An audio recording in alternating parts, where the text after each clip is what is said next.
บายดีนะพี่น้องท่านมื่อนี้มาอยู่ป่าพี่น้องป่าไอ้มีซ่อนหาเราไม่พี่น้องไม่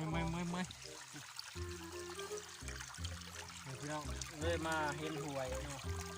ก็มาหาเบิ้งกระปูกันแข่งขันโอ้พี่น้อยสวิตเนาะมูลินบุญเอาบไดิลินเนาะ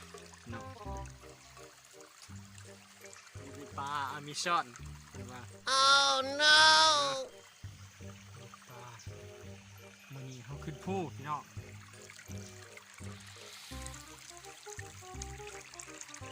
หาเบิ่งรอเบิ่งกระปูพี่น้องรอเบิ่งกระปู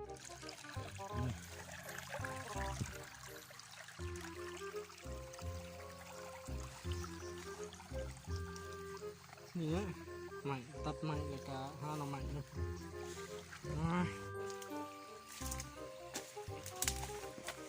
เราเบิ่งกระปูนะพี่น้องว้าเหี่ยวเอ้ยน้ำใสจริงดิ่งอยู่บนนี้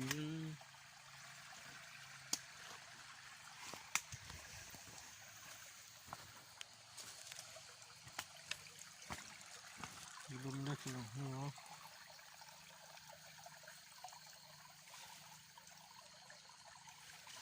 อ๋อมันมียังนะพี่น้อง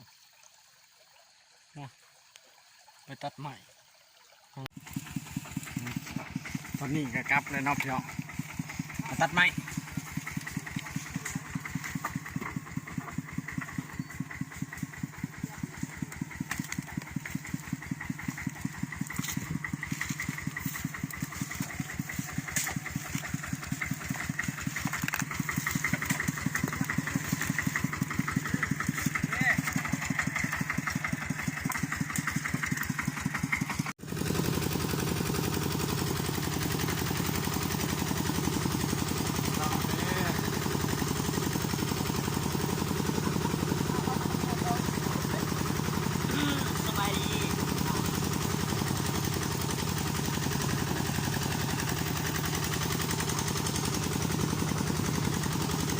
ไม่พี่น้อง